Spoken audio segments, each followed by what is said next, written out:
Hello everyone, how are you? कैसा है मेरा बच्चा पार्टी?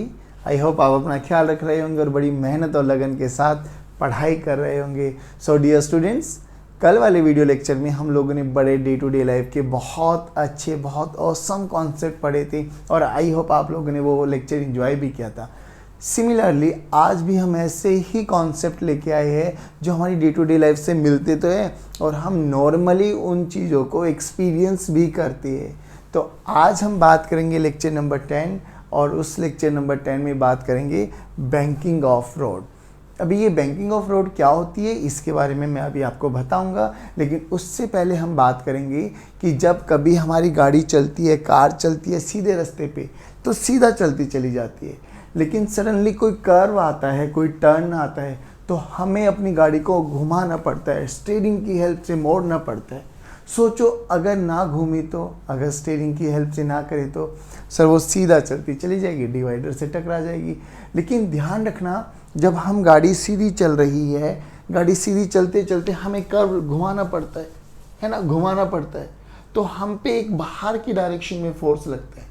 कभी भी एक्सपीरियंस करना, स्कूल की बस में बैठ के जब जा रहे होते हो, सडनली कर्व आता है, ये कर्व आता है आपके पास, तो आप पे एक बाहर की डायरेक्शन में फोर्स लगता है ना, उसको हम क्या बोलते हैं? Centrifugal force. अब बात ये आती है कि अगर हमारी रोड सीधी है तो हम नॉर्मली सीधे चल रहे हैं, हमारी स्पीड बढ़ती भी चली जाती है 60, 80, 100, 120 है ना, डिपेंडिंग अपॉन कि हम किस कार में जा रहे हैं। लेकिन जब कर्व आती है तो हम एकदम टर्न लेते हैं और हम पे एक बाहर की डायरेक्शन में फोर्स लगता है, सेंट्रीफ्यूगल फोर्स। अब बात ये आई कि ये सेंट्रीफ्यूगल फोर्स प्रोवाइड कौन करता है? अभी तक हम लोगों ने देखा कि various source of centripetal force होते हैं। कभी टेंशन हो जाती है, कभी ग्रेविटेशन फोर्स हो जाता है, कभी इलेक्ट्रोस्टैटिक फोर्स हो जाता है, कभी मैग्नेटिक फोर्स हो जाता है और कभी फ्रिक्शनल फोर्स हो जाता है।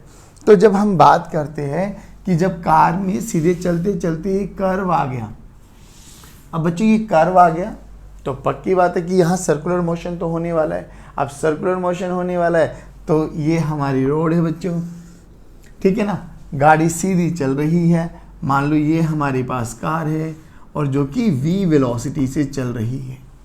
v कांस्टेंट वेलोसिटी मान लेते हैं बच्चों इस केस में। कैसी वेलोसिटी है बच्चों? Constant velocity. अब जैसे कांस्टेंट वेलोसिटी आ गई तो आपका दिल तो समझ में आ गया कि sir there is no tangential acceleration, यानी इस डायरेक्शन में at की वैल्यू कितनी है बच्चों? 0। क्योंकि v कांस्टेंट है तो टेंजेंशियल एक्सेलरेशन तो 0 हो जाएगी। v कांस्टेंट तो ओमेगा कांस्टेंट, अगर ओमेगा कांस्टेंट तो D omega by D T यानी अल्फा, तो ओमेगा कांस्टेंट का डिफरेंशिएशन 0 तो अल्फा की वैल्यू 0, अल्फा 0 तो at भी 0, यानी टेंजेंशियल एक्सेलरेशन तो नहीं होगा। लेकिन बच्चों जब ये गाड़ी घूमेगी तो यानी सर्कुलर पाथ तो होगा। सर्कुलर मोशन के लिए कौन रिस्पॉन्सिबल होता है? कौन जरूरी एक्सेलरेशन होती है? रेडियल एक्सेलरेशन या you can say centripetal acceleration. अब एक बात बताओ, अगर ये गाड़ी में कौन नेसेसरी है, कोई ना कोई ऐसा सोर्स है जो इस गाड़ी में, देखिए इसमें एक फोर्स तो इधर लग रहा है, सेंट्रीफ्यूगल फोर्स रेडियली आउटवर्ड है ना बच्चों, ये तो इसका रेडियस हो जाएगा, जो भी ये कर्व पाथ होगी उसका रेडियस मान लेते हैं हम लोग r, ठीक है। यहाँ कहीं इसका सेंटर मान लेते हैं तो होगा ना, ये तो कर्व पाथ है, इसका एक रेडियस होगा जिसको हमने r माना, और सेंट्रीफ्यूगल किधर लगेगा? रेडियली आउटवर्ड डायरेक्शन में। How much? mv²/r। अब इस mv²/r जैसे आप रोड पे टर्न लेते हो तो ऐसा थोड़ी ना आपकी गाड़ी स्किड कर जाती है, बाहर एकदम डिवाइडर पे लगती है, कर्व कर जाते हो ना आप, इजीली कर्व करते हो, तो यानी वहाँ पे कोई ना कोई एक ऐसा फोर्स है जो इस mv²/r को बैलेंस कर रहा है। यानी इस mv²/r को कोई ना कोई फोर्स बैलेंस कर रहा है। वो कौन होगा बच्चों? सर टायर और इस सरफेस यानी टायर और रोड के बीच में होने वाला फ्रिक्शनल फोर्स, यानी यहाँ पर फ्रिक्शनल फोर्स प्ले में आ जाएगा। अब सोचो एक बारी, अगर यहाँ पे स्किडिंग नहीं करने देनी तो ये कौन सा फोर्स लगने वाला है? फ्रिक्शनल फोर्स कौन सा होगा? स्टैटिक या kinetic? Static sir, very good. कैसा फोर्स हो जाएगा बेटा ये? स्टैटिक। और स्टैटिक की तो क्या खासियत होती है, एडजस्टिंग नेचर होता है उसका, तो सिचुएशन के देख कर अपनी वैल्यू बदल लेता है वो। तो बात समझ में आई। अच्छा, तो यहाँ पे रिक्वायर्ड फ्रिक्शन कितना है, एफ रिक्वायर्ड कितना है बच्चों, mv²/r, क्योंकि हमें तो 3 स्टेप्स आते हैं सोल्व करने। सबसे पहले आइडेंटिफाई करना है सर्कल, तो सर्कल तो आइडेंटिफाई हो गया। फिर क्या करना है, रेडियल डायरेक्शन में सूडो वाला कॉन्सेप्ट लगाना है और उस पर एफ नेट 0 कर देना है, और टेंजेंशियल डायरेक्शन को नॉर्मली यानी विद रेस्पेक्ट टू ग्राउंड हमें सोल्व करना है। तो चलिए, आइडेंटिफाई सर्कल हो गया आइडेंटिफाई, जिसका रेडियस हमें r पता लग गया, रेडियली आउटवर्ड में mv²/r रहेगा। और इसको बैलेंस कौन करेगा बच्चों, फ्रिक्शनल फोर्स। अगर फ्रिक्शन नहीं होता तो गाड़ी स्किड कर जाती, यानी सीधा इस डिवाइडर पे जाके टकरा जाती। चलिए, घूमती नहीं। फिर हमने क्या देखा, अब जो कि गाड़ी सीधी चल रही है तो इस गाड़ी का मास m मान लेते हैं बच्चों, mg नीचे लगने वाला है और नॉर्मल ऊपर लगने वाला है।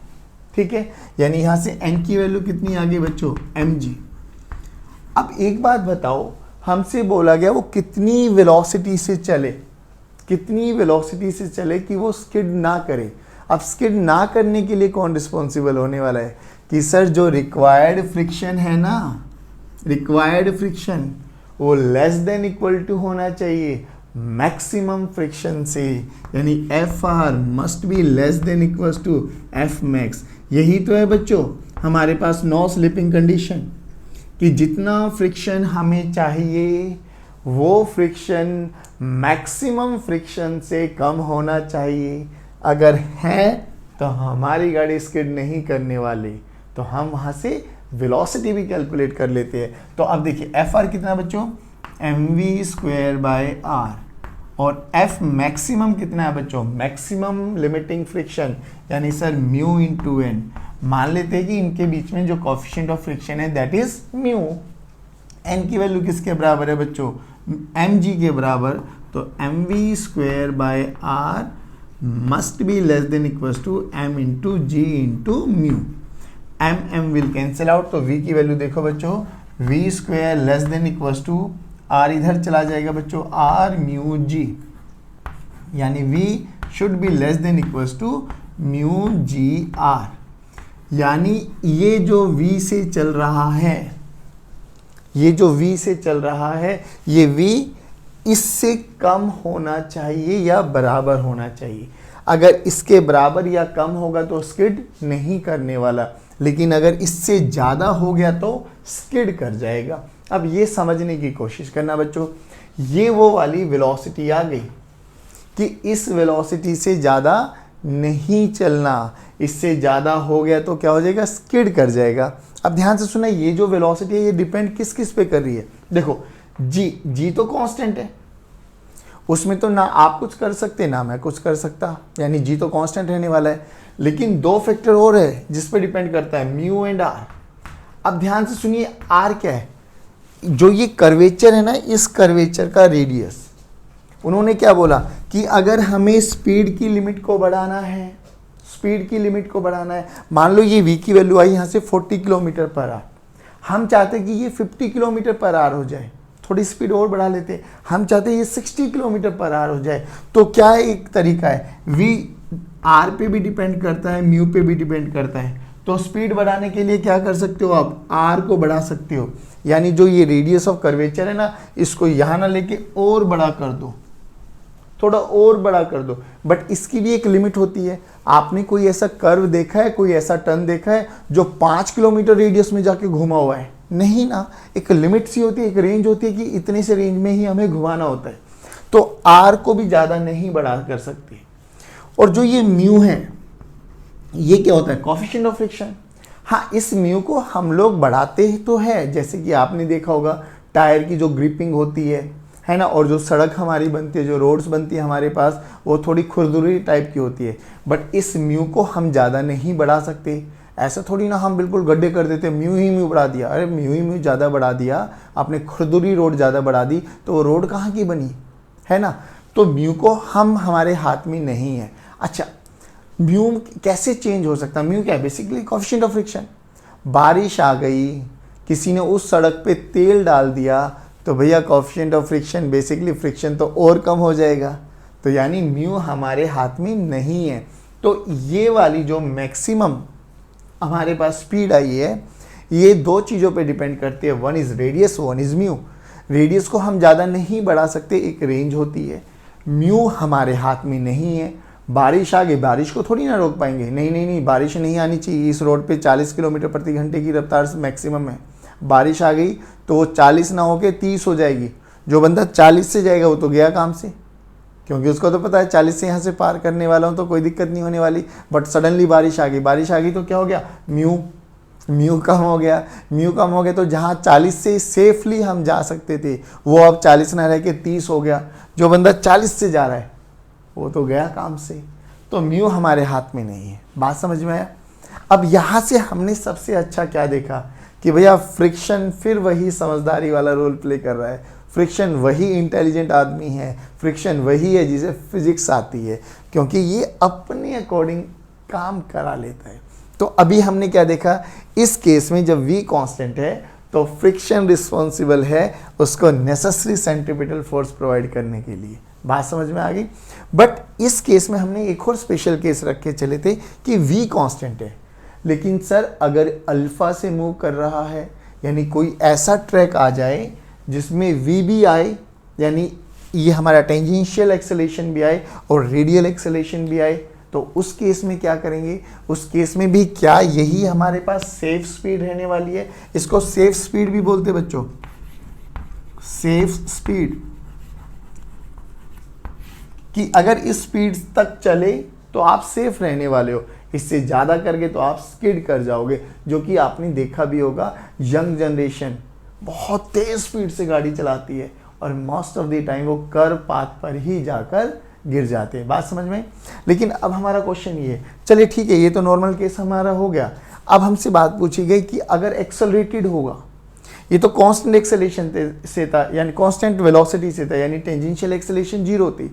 लेकिन अब अगर टेंजेंशियल एक्सेलरेशन आ जाए तो चलो देख लेते हैं। ये रिजल्ट अभी याद रखेंगे हम लोग। चलिए बच्चों, अब फ्रिक्शन का एक समझदारी वाला क्वेश्चन और देख लेते हैं। अगेन वही कॉन्सेप्ट है, वही कार है, वही कर्व है, ये वही रेडियस r है, इसका सेंटर ये रहा, ठीक है ना, इसका मास m है। परफेक्ट। अब बोला गया initially at t equals to 0, यानी इनिशियल टाइम पर उसकी वेलोसिटी 0 थी। लेकिन जो ये कार है, this car is moving with some tangential acceleration a, ठीक है ना, a एक्सेलरेशन से मूव कर रहा है। अब बच्चों मुझे एक बात बताइए, जो कार में ये एक्सेलरेशन आता है, एक्सेलरेशन लेके कौन आता है? Sir it is quite obvious, engine लेके आता है। लेकिन विद रेस्पेक्ट टू ग्राउंड की अगर हम बात करें तो ग्राउंड को देखने की कोशिश करना कि जब ये टायर है ना, टायर मान लो इसको आगे जाना है तो इस पॉइंट को फोकस करो। अगर इसको आगे जाना है, ओमेगा से ये मूव कर रहा है, तो ये पॉइंट क्या करेगा? इस पॉइंट की टेंडेंसी है पीछे जाने की, पीछे जाने की। याद है सुपरमैन वाला क्वेश्चन किया था, इसकी टेंडेंसी है पीछे जाने की। तो रोड इस पे फ्रिक्शन किधर लगाएगा? आगे की डायरेक्शन में। यानी इस कार में एक्सेलरेशन इंजन और फ्रिक्शन लेके आता है। विद रेस्पेक्ट टू ग्राउंड की अगर हम बात करें, हम सड़क के बेसिस पे एनालाइज करें, तो friction is only responsible for providing necessary centripetal force. अब एक बार बताइए बच्चों, जो कि ये घूम रहा है, घूमने के लिए नेसेसरी कंडीशन क्या है? AR तो होगा ही होगा सर, भाई रेडियल एक्सेलरेशन तो होगा, नहीं तो सर्कुलर मोशन का है इमरान नाम का वो। और इसमें जो कि अब ये टेंजेंशियल एक्सेलरेशन भी है, यानी AT भी है, और AT हमें गिवन है E, ठीक है ना। अब हमसे बोला गया कि वो टाइम निकालिए या वो मैक्सिमम स्पीड निकालिए या मैक्सिमम टाइम निकालिए जिसके बाद वो स्लिप करना स्टार्ट कर दे। अब तो हमें क्या करना है, ध्यान से देखो। हमारे पास सबसे पहले तो एक कांस्टेंट एक्सेलरेशन है बच्चों, कांस्टेंट एक्सेलरेशन है तो हम तीनों फॉर्मूले यूज़ कर सकते हैं, पहली बात। नहीं तो शॉर्टकट मेथड भी हमें आता है, हम इसको omega final this is equals to omega initial plus alpha into T भी लिख सकते हैं, याद करो, क्योंकि हमारे पास A कांस्टेंट है, AT कांस्टेंट है तो अल्फा भी कांस्टेंट होगा। या इसको हमें लिखने का एक तरीका क्या बोले तो V/R this is equals to U/R, और प्लस अल्फा को हम क्या लिख सकते हैं? AT/R, AT/R into T. R will cancel out, U की वैल्यू 0 है, यानी V this is equals to AT into T, यानी V this is equals to A into T. लो जी, अब अगर हमें टाइम निकालना होगा तो वेलोसिटी को हम at पुट कर देंगे तो वहाँ से टाइम आ जाएगा। वेलोसिटी पूछी गई है तो v को v रहने देंगे। दोनों ही क्वेश्चन हम यहाँ से सोल्व कर सकते हैं, वो हमसे स्पीड पूछे तो भी, वो हमसे टाइम पूछे तो भी। अब मेरी एक बात बताइए, जो कि यहाँ पर at स्पीड बढ़ रही है, रेडियल एक्सेलेरेशन भी है, टेंजेंशियल एक्सेलेरेशन भी है, तो फ्रिक्शन को फिजिक्स आती है, ये वही वाले सिस्टम आ गए बच्चों जो हम लोगों ने डिस्क के ऊपर ब्लॉक, कभी वो टेंजेंशियल एक्सेलेरेशन प्रोवाइड कर रहा था, कभी वो रेडियल एक्सेलेरेशन प्रोवाइड कर रहा था, कभी वो दोनों ही प्रोवाइड कर रहा था। तो यहाँ पर जो ये टेंजेंशियल और रेडियल एक्सेलेरेशन प्रोवाइड कर रहा है, ये कौन? Sir friction. अब देखिए तो इन दोनों का नेट एक्सेलेरेशन किधर आएगा? ए डायरेक्शन में बच्चों। तो जो ये नेट एक्सेलेरेशन ए नेट आया, तो ये आया किसके कारण? Friction force. और what is the main cause of the acceleration? Force. तो फोर्स भी किधर लगेगा? इसी डायरेक्शन में, यानी फ्रिक्शन लगेगा इस डायरेक्शन में। बात समझ में आ गई? अब फ्रिक्शन कितना हो जाएगा? ये रिक्वायर्ड फ्रिक्शन बोल लेते हैं। तो फ्रिक्शन रिक्वायर्ड कितना हो जाएगा बच्चों? m into A net, mass into acceleration. A net की वैल्यू देखिए बच्चों, ए नेट कितना हो जाएगा बच्चों? This is equal to under root of A R का स्क्वायर प्लस ए टी का स्क्वायर, ए आर का स्क्वायर प्लस ए टी का स्क्वायर। ठीक है ना बच्चों? अब ए आर कितनी होती है? सर ए आर होते हैं वी स्क्वायर बाई आर। तो चलिए बच्चों इसको लिख लेते हैं, वी स्क्वायर बाई आर यानी वी की power 4 by R square plus A T की वैल्यू कितनी है बच्चों? यहाँ पे गिवन है ए, तो ए स्क्वायर। ठीक है ना? ये ए नेट हो गया। तो रिक्वायर्ड फ्रिक्शन कितना हो गया बच्चों? m into under root of v की पावर 4 बाई r की power 2 plus A square. This is required friction. अब जो कि हमारे पास रोड सी है ना, तो इस पे mg नीचे लगने वाला है बच्चों और नॉर्मल ऊपर लगने वाला है, यानी मैं लिख सकता हूँ यहाँ से n की वैल्यू किसके बराबर है बच्चों? mg के बराबर। चलिए ध्यान से देखना आप। तो हमें नो स्लिपिंग कंडीशन है, नो स्लिपिंग कंडीशन वो क्या होती है बच्चों? सर जो रिक्वायर्ड फ्रिक्शन है ना, वो लेस देन इक्वल्स टू होना चाहिए एफ मैक्स। बच्चों कहानी वही चल रही है, टेंशन मत लेना, अलग अलग फॉर्मेट आ रहे हैं बट कॉन्सेप्ट वही है। तो आपको एक कॉन्सेप्ट पकड़ के चलना है, दैट्स इट। चलिए तो एफ मैक्स कितना आ गया बच्चों? एफ मैक्स हुआ सर हमारे पास म्यू इंटू एन, और यहाँ पर n की वैल्यू अभी भी कितनी है बच्चों? m इंटू जी, यानी F max must be equal to mu M G. चलिए रखिए बच्चों यहाँ पर F R should be less than equal to F max. F R की वैल्यू कितनी है बच्चों? m under root of v की power 4 by R square plus A square, this is equal to mu M G. m will cancel out, हमें v calculate करना है। तो बच्चों तो देखिए अब ध्यान से सुनना, ये स्क्वायर अंडर रूट है, इधर लेके स्क्वायर ले लेते हैं ना, स्क्वायरिंग बोथ साइड कर देते हैं, अंडर रूट कैंसिल आउट हो जाएगा। तो यहाँ पे बचेगा कितना बच्चों? v की power 4 by R square plus A square. अभी सुना, ए स्क्वायर को इधर लेके चले जाओ, लेकिन इधर म्यू स्क्वायर जी स्क्वायर, स्क्वायरिंग हो जाएगी ना, तो this is equal to mu square ji square minus a. ठीक है? अब ये आर स्क्वायर मल्टीप्लीकेशन में चला जाएगा इधर, तो यहीं पे कर दूं बच्चों, आर स्क्वायर इधर आ गया मल्टीप्लीकेशन में। अब v की पावर 4 है, v की पावर 4, ये लेस देन इक्वल टू आना चाहिए बच्चों, क्योंकि कंडीशन हमारी ये है। तो v की पावर 4 है, इधर जाके क्या हो जाएगी? इस पूरे की पावर 1/4, यानी यहाँ से v की वैल्यू कितनी आई बच्चों? v this is less than equal to mu square G square minus A into R square की पावर 1/4। लो जी, ये वो वेलोसिटी आई हमारे पास, जो हमारे पास मैक्सिमम, यानी जो भी वेलोसिटी आएगी ना, वो इस वाले फैक्टर के बराबर या कम होनी चाहिए, तो हमारे लिए वो इजीली विदाउट एनी स्किडिंग चला जाएगा। अब देखो एक बात ही, हमसे टाइम पूछा गया तो v की वैल्यू को क्या पुट कर दो? a into T. v की वैल्यू को अगर मैं a इंटू टी पुट कर दूँ तो क्या आ जाएगा बच्चों? मेरे पास टाइम आ जाएगा। अब थोड़ा सा एक बार एनालिसिस करते हैं। जो पहले केस में ये वाली वेलोसिटी आई थी, इसको v1 बोल देता हूँ, और इस वेलोसिटी को मैं v2 बोल देता हूँ। ध्यान से देखना, अब थोड़ा सोच के देखो, ये था कब? जब कांस्टेंट वेलोसिटी से टर्न ले रहा था, वो कांस्टेंट वेलोसिटी से। ये वाली वेलोसिटी आई है जब वो एक्सेलरेट करते हुए टर्न लिया है। एक तो था कि वो 40 मीटर पर सेकंड की स्पीड से चल रहा है, 40 मीटर पर सेकंड कांस्टेंट है और वो टर्न ले लिया। एक है वो 20, 30, 40, 50, 60 और झूम लेके चल रहा है। तो अब हमें दोनों ही केसेस को एनालाइज करना है कि ये था जब कांस्टेंट स्पीड से मूव कर रहा था, कांस्टेंट v, ये था जब कांस्टेंट एक्सेलेरेशन से मूव कर रहा है, यानी बढ़ती हुई स्पीड से मूव कर रहा है। तो एक बार दोनों में देखो v1 और v2 में कौन ज़्यादा, ध्यान से देखना। ये क्या है बच्चों, म्यू आर जी का अंडर रूट।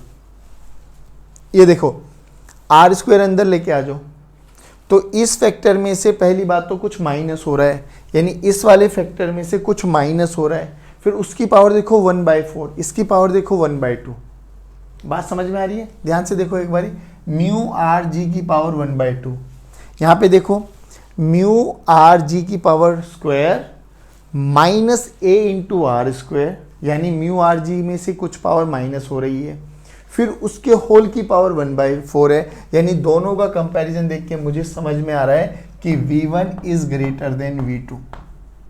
मतलब क्या समझ में आए बच्चों, कि अगर आप किसी भी कर्व पे, किसी भी टर्न पे कांस्टेंट स्पीड से जाओगे, कांस्टेंट स्पीड से जा रहे होगे, तो वो मैक्सिमम स्पीड से आप कर्व टर्न ले सकते हो, बजाय कि आप एक्सेलरेटेड फॉर्म में जा रहे हो।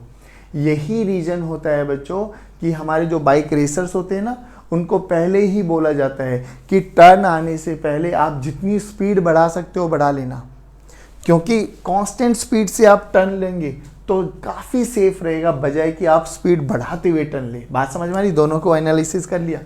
पहले केस में हम लोगों ने कांस्टेंट स्पीड से टर्न लिया था तो ये स्पीड आई थी। दूसरे केस में हम क्या कर रहे हैं, एक्सेलरेटेड, मतलब स्पीड लगातार बढ़ाते हुए टर्न ले रहे हैं, तो ये वाली वेलोसिटी आई। फिर दोनों को कंपेयर किया कि ये वाली स्पीड जब कांस्टेंट स्पीड से मूव कर, मतलब टर्न लिया था, तो वो ज़्यादा स्पीड थी एज कंपेरिजन टू एक्सेलरेटेड वाले से।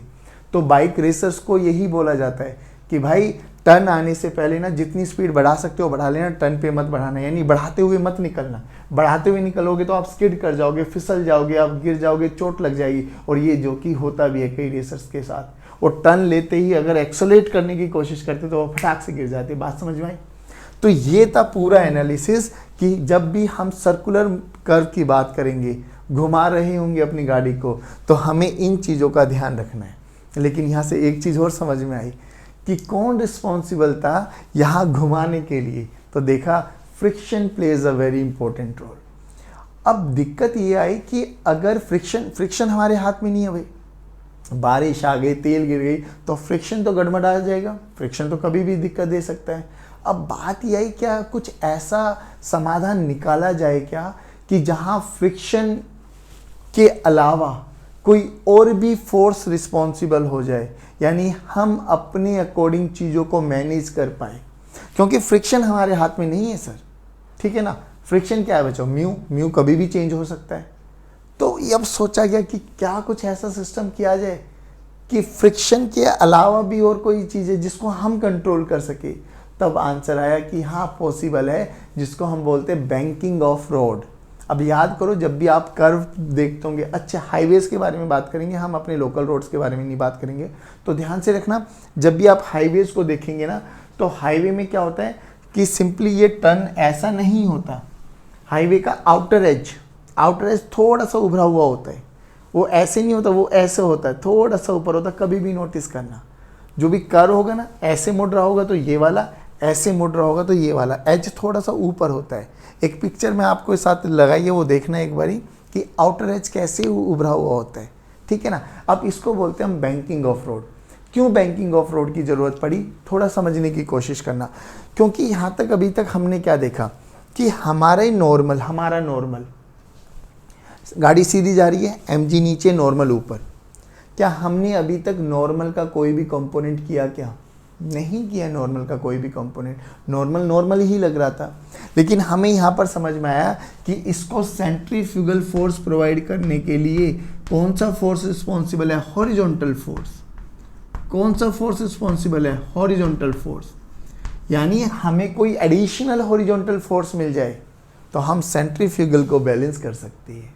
अगर हमें कोई हॉरिजॉन्टल और एडिशनल फ्रिक्शन के अलावा कोई और एडिशनल फोर्स मिल जाए तो हम सेंट्रीफ्यूगल फोर्स को बैलेंस कर सकते हैं। अब उसी बारे में हम चर्चा करेंगे और हम बात करने वाले हैं बैंकिंग ऑफ रॉड।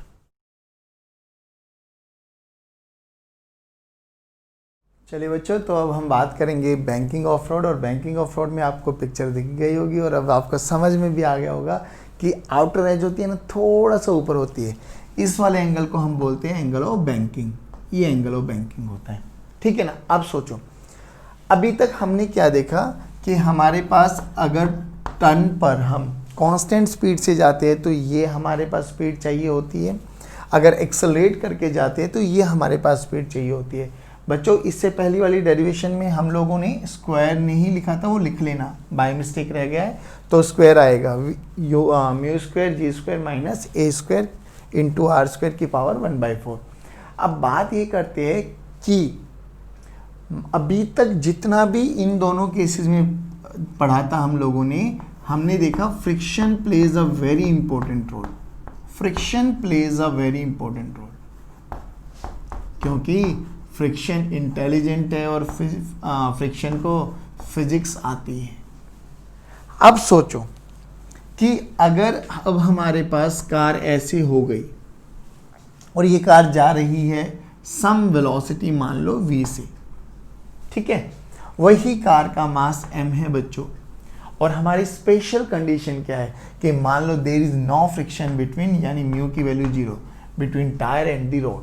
हालांकि ऐसी पॉसिबल नहीं होगी, बट हम मान लेते हैं कि क्या अगर फ्रिक्शन भी एब्सेंट हो जाए तो क्या हम फिर भी घूम सकते हैं, फिर भी कर्व ले सकते हैं क्या। उसी के लिए हम लोगों ने ये बैंकिंग को प्रोवाइड किया। अब देखिए क्या हुआ, ध्यान से सुनना बच्चों। इस पे ये वाला फोर्स लगेगा mg और सेंट्रीफ्यूगल लगेगा बाहर की डायरेक्शन में, यानी mv²/r। और r क्या बच्चों, इसका रेडियस ऑफ कर्वेचर, ठीक है ना बच्चों, रेडियस ऑफ कर्वेचर। अब बात करते हैं नॉर्मल। देखो बच्चों, नॉर्मल कुछ इंक्लाइंड हो जाएगा। अभी तक हमने दोनों केसेस में क्या देखा था, नॉर्मल ही लग रहा था, यानी ऐसे लग रहा था, सिंपली गाड़ी चल रही थी। लेकिन इस केस में नॉर्मल ऐसे ना हो गया, ऐसे टिल्ट हो गया।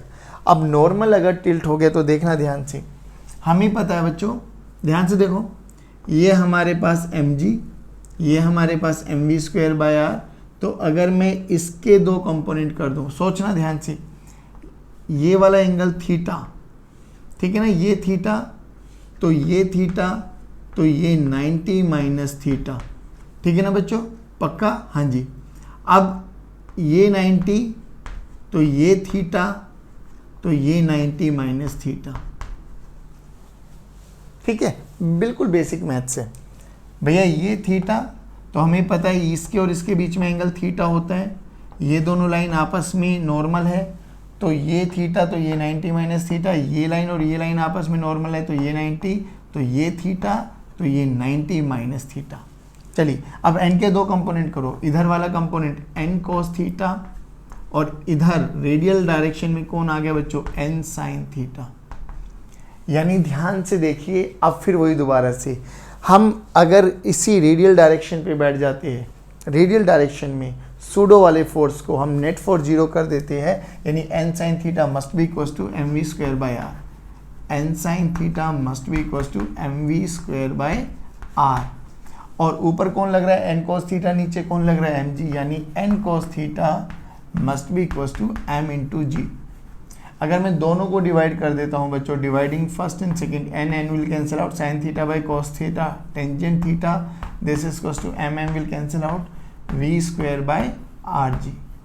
यहाँ से v की वैल्यू किसके बराबर आ गई बच्चों, √rg into tangent theta, rg this is equals to rg tangent theta √ this is equals to v। अब ये v की वैल्यू वो वैल्यू आई है, अगर इसी वैल्यू पर आपकी गाड़ी ने टर्न लिया तो आप सेफ हो। मान लो ये वाली वैल्यू आई 40 km/h, तो इसका मतलब क्या है बच्चों, v is equal to 40 km/h का मतलब क्या है कि अगर आपकी गाड़ी 40 km/h की स्पीड से चल रही है किसी भी बैंक रोड पर, तो आपको यहाँ पर नो रिक्वायरमेंट ऑफ फ्रिक्शन, पहली बात तो no requirement of friction, secondly आप इसी स्पीड पे टर्न ले सकते हो, लेकिन वो 40 से कम हो गई या 40 से ज़्यादा हो गई तो आप गए काम से। क्या कभी ऐसा देखा है आपने किसी भी टर्न पे ऐसे लिखा रहा है कि यहाँ 20 की स्पीड से ही जा सकते हो, उससे कम या उससे ज़्यादा गए तो भगवान को प्यारे हो जाओगे? नहीं ना, वहाँ तो एक स्पीड लिमिट होती है, उसके बाद हमारी अपनी मर्जी, उससे कम रखे उसके बराबर रखे तो हम सेफली चले जाते हैं। बात समझ में आई ना? अब देखो ध्यान से, तो यहाँ से क्या है बच्चों, 40 किलोमीटर पर आवर का मतलब समझना कि 40 किलोमीटर पर आवर के लिए अगर हम 40 किलोमीटर पर आवर की स्पीड से टर्न ले रहे हैं तो हमें फ्रिक्शन की कोई ज़रूरत नहीं है, बट इससे कम इससे ज़्यादा में खतरा है सर। अब देखिए बहुत सारे न्यूमेरिकल्स में आपको लिखा मिलेगा this road is bank, this road is bank for 30 metre per second, 40 metre per second या 40 किलोमीटर पर आवर, ऐसे कोई भी स्पीड हमें गिवन होगी। This road is banked for इतनी मीटर पर सेकेंड, इतने किलोमीटर पर आवर। इसका मतलब क्या है बच्चों? इसका मतलब है कि ये वाली स्पीड के लिए आपको फ्रिक्शन की ज़रूरत नहीं है, नो रिक्वायरमेंट ऑफ फ्रिक्शन, और फ्रिक्शन नहीं चाहिए, यानी डायरेक्टली ये इक्वेशन आपको ये दे दी है कि यहाँ पर 30 मीटर पर सेकेंड का मतलब क्या है? अंडर रूट आर जी टेंजेंट थीटा। तो हमने यहाँ से एक इंपॉर्टेंट फैक्टर क्या देखा कि बैंकिंग करने से जो काम अभी फ्रिक्शन कर रहा था, हमने मान लिया कि फ्रिक्शन नहीं है, बट हमें एक चीज़ समझ में आ गई कि बैंकिंग करने से जो नॉर्मल है ना, और वो नॉर्मल प्ले करेगा सेंट्रीपिटल फोर्स को प्रोवाइड करने के लिए। बात समझ में आ रही? यानी बैंकिंग करने से क्या हुआ, हमें एक एडिशनल फोर्स और मिल गया। किसके रूप में? नॉर्मल के रूप में। नॉर्मल क्या है? कॉन्टैक्ट फोर्स, वो तो मिलेगा ही मिलेगा। बारिश आई तो भी मिलेगा, तेल गिर दे कोई उस वाले सरफेस पे, ऑयल को फैला दे तो भी नॉर्मल तो मिलने ही वाला है। तो अब हमारे लिए जो टर्न है ना, उस पे घूमना इजी हो गया। क्यों? क्योंकि अब केवल और केवल फ्रिक्शन नहीं, नॉर्मल भी रिस्पॉन्सिबल रहेगा चीज़ों को बैलेंस करने के लिए। बात समझ में आई? ये कॉन्सेप्ट समझ में आया कि बैंकिंग क्यों की गई? क्योंकि बैंकिंग में एक एडिशनल फोर्स हमने मिल गया वहाँ पर जो नॉर्मल है, और नॉर्मल लगेगा ही लगेगा जब तक सड़क पर गाड़ी चलेगी। हाँ, कोई हवा में उड़ के चली गई तो नॉर्मल जीरो, क्योंकि कॉन्टैक्ट फोर्स है। बात समझ में आई? चलिए अब इसका थोड़ा एडिशनल वर्जन कर लेते हैं जहाँ पर फ्रिक्शन भी रोल में आ जाता है। ये तो हम लोगों ने स्पेशल केस किया था। अच्छा, अब हमसे कई बार पूछी जाती है कि रेंज निकालो। याद करो अभी अभी एक क्वेश्चन पढ़ा था लास्ट वाले लेक्चर में, बाउल में ओमेगा से घुमा रहे थे, है ना, ब्लॉक एक बारी ऊपर गया था एक बारी नीचे गया था, तो हमने रेंज कैलकुलेट की थी। सिमिलरली यहाँ पर भी हमसे पूछी जाती है रेंज फाइंड आउट कीजिए, वी मिनिमम से वी मैक्सिमम, जिस रेंज पर आप सेफ हो, यानी आप स्किड नहीं करने वाले। बात समझ में? तो उसी रेंज के बारे में बात करेंगे। अब उस रेंज के लिए सबसे इंपॉर्टेंट फैक्टर किसका आ जाएगा? इस वाली वेलोसिटी का। सोचो, अब वही बाउल के लिए भी हमारे पास एक वेलोसिटी आई थी, उससे ज़्यादा कर रहे थे तो ब्लॉक किधर जा रहा था? ऊपर, तो फ्रिक्शन किधर लगा? नीचे। उससे कम कर रहे थे तो ब्लॉक नीचे आ रहा था, फ्रिक्शन कहाँ लगा था? ऊपर। सेम पैटर्न में अगर इस वेलोसिटी से ज़्यादा वेलोसिटी हुई, इस वेलोसिटी से ज़्यादा हुई तो क्या करेगा? ये गाड़ी स्किड करने लगेगी। किधर? बाहर की डायरेक्शन में। बाहर की डायरेक्शन में स्किड करेगी तो फ्रिक्शन किधर लगेगा? नीचे की डायरेक्शन में। बात समझ में आई? तो वहाँ से क्या निकल जाएगी? Maximum speed. चलिए अब बात करते हैं उसी वाले कॉन्सेप्ट की। चलिए बच्चों, अब बात करेंगे हम banking of road with friction. ये वाला प्रूफ आपके सीबीएसई पॉइंट ऑफ व्यू से 3 मार्क्स में बहुत इंपॉर्टेंट है, इसलिए थोड़ा सा ध्यान देना। इजी है वैसे, need not worry about that, आपको आता है सब चीज़ें, वही बात करेंगे। अब सोचो, ये v equal to R G tan theta, तो एक क्रिटिकल वेलोसिटी आ गई थी कि इसी से चलना है तो फ्रिक्शन की भी कोई ज़रूरत नहीं है, बट कम या ज़्यादा हो गया तो गया अगर फ्रिक्शन नहीं है तो। लेकिन अब अगर हमारे पास v इससे ज़्यादा आ जाए तो बच्चों आर जी टेंजेंट थीटा, सोचो अगर इससे ज़्यादा आ गए तो ये स्किड करेगी, दूर जाने की कोशिश करेगी, दूर जाने की कोशिश करेगी तो फ्रिक्शन किधर लगेगा? सर फ्रिक्शन तो इसके अलोंग लगने वाला है एफ, टेंजेंशियल डायरेक्शन में, है ना, कॉन्टैक्ट के टेंजेंशियल डायरेक्शन।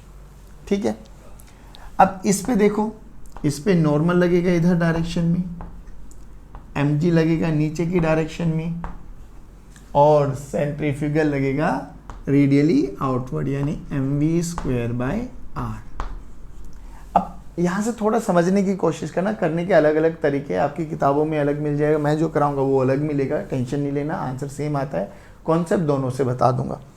ध्यान से देखो, नॉर्मल तो देखिए यहाँ देखो एक बारी, नॉर्मल तो इसी पे तो नॉर्मल है ना बच्चों, इसी सरफेस जहाँ कांटेक्ट होता है, कांटेक्ट तो ये है, इसी पे तो नॉर्मल है ना, तो ये नॉर्मल और फ्रिक्शन ये रहा, दोनों के बीच में एंगल कितना है 90 डिग्री। प्लीज पे अटेंशन, ठीक है। अब यहाँ से अगर मैं mg की बात करूँ तो mg इस पे नॉर्मल होगा सरफेस पे, और सेंट्रीफ्यूगल फोर्स देखना, ये रेडियली आउटवर्ड है, ये mv²/r। थोड़ा समझने की कोशिश करना, बाकी कुछ भी नहीं है, ठीक है ना। ऐसे ये हो गया। अब हमने क्या किया, अब इसमें क्या हुआ, मैंने देखो क्या किया, अब ये अगर मैं बात करूं तो ये अगर थीटा तो ये भी थीटा, ये 90 माइनस थीटा तो ये थीटा। ध्यान से सुनना, मैंने क्या किया, मैंने इसको एक एक्सिस मान लिया बच्चों, और इसको एक एक्सिस मान लिया। मैं कुछ भी मान सकता हूँ, एक्स और वाई की कंडीशन क्या है, दोनों म्यूचुअली परपेंडिकुलर होनी चाहिए, और वो मैं पहले ही प्रूव कर चुका हूँ। तो अगर मैं इसको x मानूं तो इसको y मान लेता हूँ। अब y में देखिए, x में देखिए कौन लग रहा है, नॉर्मल, ये नॉर्मल, इधर कौन लग रहा है, फ्रिक्शन। चलिए अब रेडियली वाले फोर्स को देख लेते हैं। तो इस mv²/r का ये वाला कंपोनेंट कितना हो जाएगा बच्चों, mv²/r cos थीटा, ठीक है बच्चों। और इसके अलोंग कितना हो जाएगा, mv²/r sin थीटा। डन। देखो mg के दो कंपोनेंट करो, mg का इधर कंपोनेंट कितना आ जाएगा बच्चों, mg cos थीटा, और इधर कंपोनेंट कितना आ जाएगा बच्चों, mg sin थीटा। डन। चलिए तो यहां से वर्टिकल वाली यानी एक्स एक्सिस वाले फोर्सेस को इक्वेट कीजिए। ऊपर कितना लग रहा है n, नीचे कितना लग रहा है, ध्यान से देखो,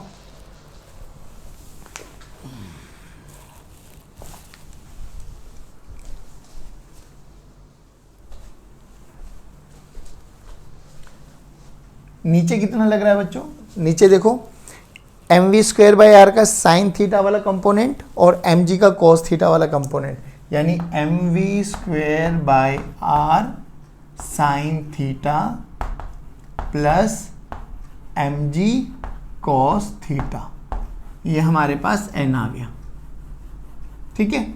अब f के अलोंग देखो, f plus mg sine theta, और उधर कौन लग रहा है, mv²/r cos थीटा। तो हमें f निकालना है, तो f की वैल्यू कितनी हो जाएगी बच्चों, देखो mv²/r cos theta, f plus mg sine theta लग रहा था, चलो मैं लिख देता हूँ, f plus mg sine theta, इधर कौन आ गया बच्चों, mv²/r cos थीटा, यानी यहाँ से f की वैल्यू कितनी आ गई बच्चों, mv²/r cos theta minus mg sine theta. देखो वही equation number 1, equation number 2। Now this is required friction, और नो स्लिपिंग कंडीशन क्या होती है बच्चों, Fr should be less than equals to Fmax, और मेरे बच्चों यहाँ पे Fmax कितना, mu into N, mu into N, N ये रहा हमारे पास। आइए ना करते हैं यहाँ पे, तो Fr की वैल्यू कितनी है बच्चों, mv²/r cos theta minus mg sine theta less than equals to mu into N, N की वैल्यू म्यू से मल्टीप्लाई कर दो, mu mv²/r sine theta plus mu into mg cos theta. देखिए m विल कैंसिल आउट। अब यहां से क्या करो बच्चों, v² वाली टर्म्स को एक तरफ लेके आ जाओ, बाकी टर्म्स को एक तरफ लेके आते हैं। तो यहां से क्या बना देखना, v²/r cos थीटा, ठीक है, यहाँ से देखो mu V square by R sine theta plus है, इधर आके माइनस में minus V square by R mu sign theta, ठीक है, लेस देन इक्वल्स टू अब देखिए ये माइनस का उधर जाके प्लस का हो जाएगा जी साइन थीटा प्लस ये क्या है बच्चों mu g cos theta plus mu g cos theta, ठीक है। V square by r common ले लेते हैं बच्चों, यहाँ से v square by r common ले लिया तो यहाँ क्या बचा बच्चों cos theta minus mu sign theta less than equals to g common ले लो बच्चों, यहाँ से g this is equals to sin theta plus mu cos theta, ठीक है। हमें तो v की वैल्यू चाहिए बच्चों, तो v को यहाँ पे रखो, बाकी सारे फैक्टर्स को लेके आ जाओ, r इधर नीचे डिवीजन में, इधर आके मल्टीप्लिकेशन में आ जाएगा are G sine theta plus mu cos theta divided by cos theta minus mu sine theta. बोलो हमें तो v की वैल्यू चाहिए, तो v की वैल्यू क्या आ जाएगी बच्चों under root of are G sine theta plus mu cos theta, ठीक है, divided by cos theta minus mu sign theta. देखिए ये हमारे पास v की मैक्सिमम वैल्यू आ गई बच्चों, मैक्सिमम, यानी इससे ज़्यादा नहीं, नॉर्मल और फ्रिक्शन के कॉम्बिनेशन के बाद भी इससे ज़्यादा स्पीड नहीं। अच्छा एक चीज़ और देख लीजिए, अब यहाँ पर अगर मैं पूरी इक्वेशन को न्यूमरेटर और डिनोमिनेटर को cos थीटा से डिवाइड कर दूँ, cos थीटा से, देखो पूरी इक्वेशन को cos थीटा से डिवाइड करो तो यहाँ sign theta by cos theta tangent theta, cos theta by cos theta 1, cos theta by cos theta 1 और minus mu sign theta by cos theta tangent theta. आपकी बुक्स में ये वाला फॉर्मूला मिलेगा ज़्यादातर, ध्यान से देखना। क्या अगर मैं इस इक्वेशन को न्यूमरेटर और डिनोमिनेटर को cos थीटा से डिवाइड कर सकता हूँ सेम पैरामीटर से, तो हमारे पास v मैक्सिमम कितना आ जाएगा बच्चों, वो देख लो एक बारी। v मैक्सिमम कितना आ जाएगा under root of are G as it is रहेगा बच्चों। देखो अब sine theta by cos theta tangent theta, cos theta by cos theta 1 यानी plus mu divided by cos theta by cos theta 1 minus mu sign theta by cos theta tangent theta, तो 1 minus mu tangent theta. बोलो बच्चों समझ में आया पक्का? तो ये सब चीज़ें हमें पता होनी चाहिए कि ये मैक्सिमम स्पीड आने वाली है बच्चों, मैक्सिमम स्पीड। अच्छा अब एक चीज़ और देख लीजिए, अब यहाँ पर जो स्पीड थी वो कितनी थी आर जी टेंजेंट थीटा, यहाँ पे देखिए R G tangent theta plus mu into R G, यानी स्पीड थोड़ा बढ़ गई है ना, बढ़ी है ना। दूसरी चीज़ देखिए ये 1 minus mu tangent theta, denominator 1 से भी छोटा है, डिनोमिनेटर 1 से भी छोटा है। यहाँ पे डिनोमिनेटर कितना है बच्चों 1, लेकिन ये 1 से भी छोटा है और 1 से भी छोटा है, तो यानी ये वैल्यू ऑटोमेटिकली बढ़ गई। बात समझ में आई? क्योंकि जिसका डिनोमिनेटर छोटा है उसकी वैल्यू बड़ी हो जाती है। यानी हमें यहाँ से समझ में आया कि फ्रिक्शन और नॉर्मल के कॉम्बिनेशन से जो वो under root of R G tangent theta थी, उससे तो काफ़ी ज़्यादा वैल्यू हम मैक्सिमम स्पीड ले सकते हैं। बट हाँ, इससे ज़्यादा होगी तो गाड़ी स्किड कर जाएगी। बात समझ में आई? चलिए ये कौन सी कहानी थी बच्चों? Case number 1। केस नंबर 1 क्या कहता है कि स्पीड हमारे पास v से बड़ी हो गई। तो अब एक बात बताओ, सेकंड केस में क्या करना है कि v less than R G tangent theta, less then R G tangent theta से क्या होगा, गाड़ी नीचे आएगी, गाड़ी नीचे आएगी तो फ्रिक्शन किधर लगेगा, ऊपर लगेगा। लेकिन भाई तुम एक बात बताओ, क्या आपने कभी भी किसी भी कर्व पे ये देखा है कि कर्व पे गाड़ी बंद हो गई, मान लो गाड़ी बंद हो गई, तो क्या वो गाड़ी अपने आप ही नीचे आना स्टार्ट हो जाती है क्या? नहीं, फिसलना थोड़ी ना स्टार्ट होती है। याद करो फिसलने की कंडीशन क्या होती थी सर, ऐसी कंडीशन में एंगल ऑफ रिपोज आता था ना। एंगल ऑफ रिपोज वो वाला एंगल याद कीजिए, हमने ऐसे पढ़ाया था, इसके ऊपर एक ब्लॉक रख दिया था और इसको धीरे धीरे धीरे धीरे उठाते जा रहे थे और एक पर्टिकुलर एंगल ऐसा आया था जब वो स्लाइड डाउन करना स्टार्ट हो गया था, याद है ना? हाँ, तो बच्चों ये जो थीटा होता है ना, ये हमेशा ध्यान रखना कि ये हमेशा एंगल ऑफ रिपोज से छोटा होगा। एंगल ऑफ रिपोज से छोटा होने का मतलब क्या है कि यानी अगर कर्व पे गाड़ी बंद भी हो जाती है तो भी वो नीचे नहीं आने वाली।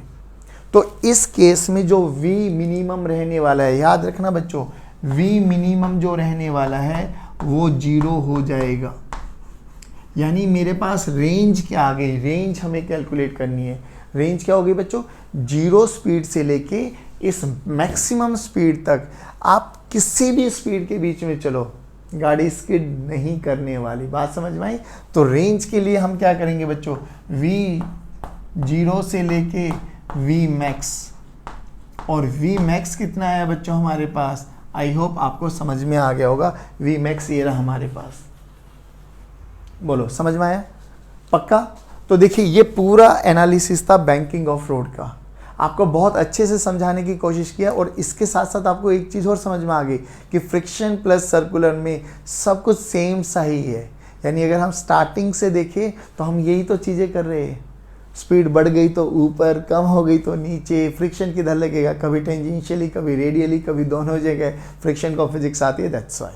बात समझ में आई बेटा? इसमें जैसे हम लोगों ने इसमें नॉर्मल के कंपोनेंट नहीं किए, फ्रिक्शन के कंपोनेंट नहीं किए, हमारी बुक्स में एक और फॉर्मेट गिवन है, उसमें उन्होंने क्या किया, नॉर्मल, यानी हमने तो इसको एक्स एक्सिस माना है ना और इसको वाई एक्सिस माना है, उन्होंने क्या किया, उन्होंने इसी को y मान लिया और इसको x मान लिया, अब कंपोनेंट कर दिए।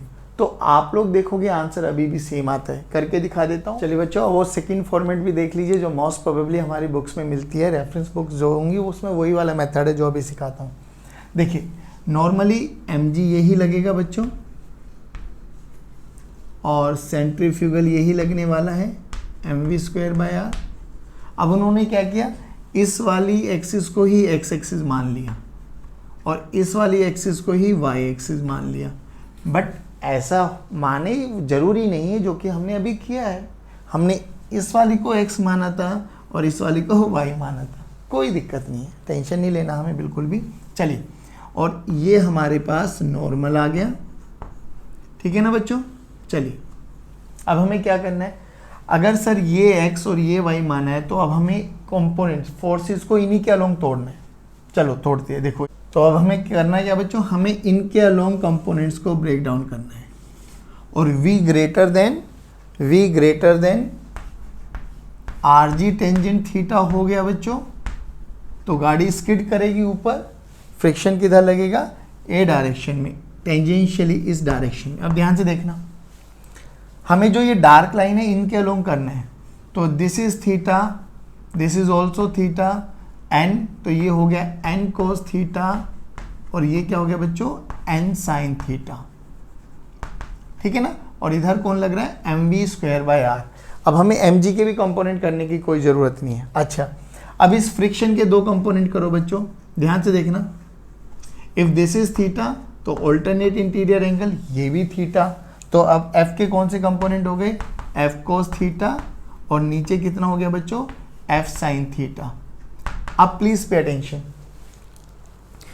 इस एक्सिस के अलोंग देखो, n cos थीटा है ऊपर और नीचे mg plus f sin theta है, यानी मैं क्या लिख सकता हूँ, n cos थीटा ऊपर मस्ट बी इक्वल्स टू नीचे mg लग रहा है और f sin थीटा लग रहा है, यानी mg plus f sin theta, ठीक है बच्चों? चलिए अब इधर देखिए, x एक्सिस के अलोंग इधर लग रहा है mv²/r, इधर लग रहा है n sin थीटा और इधर लग रहा है f cos थीटा, यानी n sin theta plus f cos theta, this is equals to mv²/r। ये इक्वेशन आ गई बच्चों हमारे पास, ठीक है ना? अब इधर से देखो, n cos थीटा इधर minus f sin theta this is equals to mg,